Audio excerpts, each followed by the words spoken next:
नमस्कार। हम जन्मेजय ओझा रावा सभे के आज एगो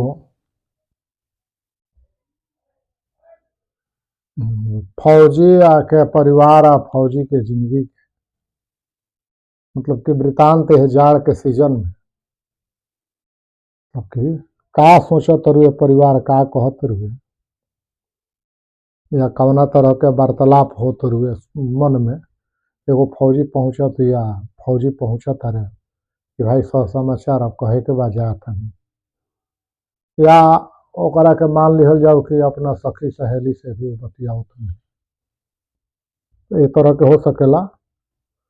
हमारी कविता जौन बोले तो वो कल्पना हुए। और लाली रे पलंगिया पगते प्यारी पगली कि कहाँ हुई है पियावा हमार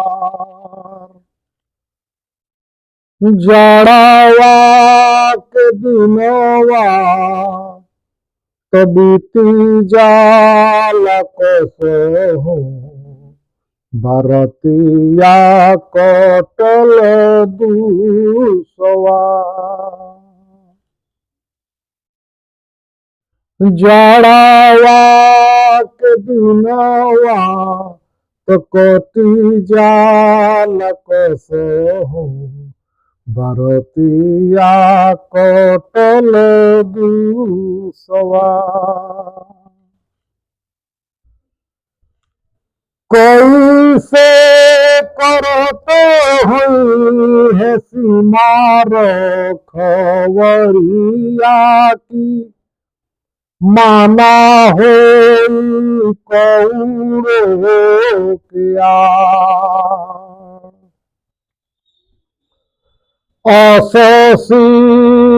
शीतलहरी बहेला दिन रतिया कि लागे लागा लाई दिहा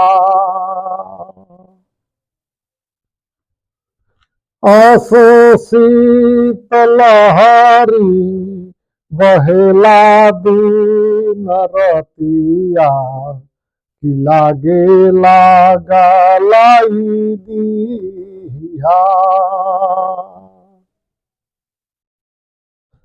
जड़वा के रतिया बड़ी रे भक सावन लागे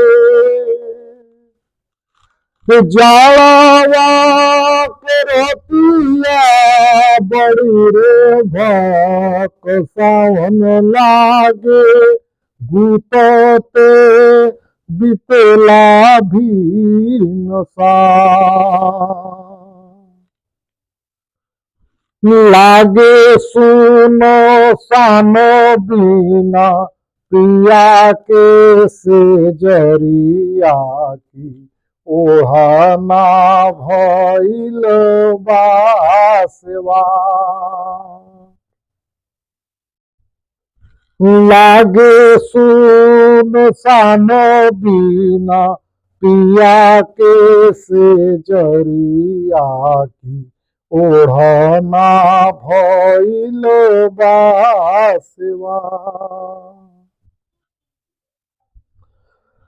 हियारा कुहकी उठे पिया बिनो छूछे छूछे हो हियारा कुहकी उठे पिया बिनो छूछे छूछे रोई रोई पूछे समाचार बानी कवना भेसावा में कौन रे विदेशावा में शीश केला सोर हो सिया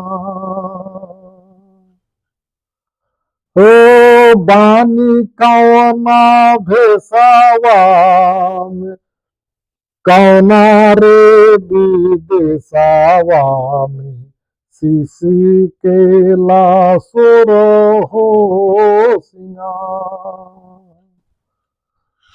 हो लाली रे पलनिया पगु गुते प्यारी पगली की कहाँ हुई है पियावा हमार। जाड़ावा के दिनवा तो बीती जाला कसो बरतिया कटल दूसवा। हो जाड़ावा के रतिया तो कटी जाला कसो रतिया कटल दूसवा। धन्यवाद। यही के साथ आज के कविता के वाणी बीरा के विराम। हमनी के मतलब कि ई कहीं हम पढ़नी है कौड़ा गीत के बारे में, एक कौड़ो गीत मान सकेला आदमी। यही थोपा के कौड़ा गीत हो तो रहला। अपन अपन जौन बड़े तौन कथा कहनी कहे में पहले कौड़ा के लगे लोग और गीत गाय गाय कहे कौड़ा। चाहे पुअरा पर खरिहानियों में आदमी जाते है तो ओकरा के खरिहानी गीत कहे चाहे कौड़ा गीत कहे, लेकिन हौवे गीत। धन्यवाद। शुभ रात्रि।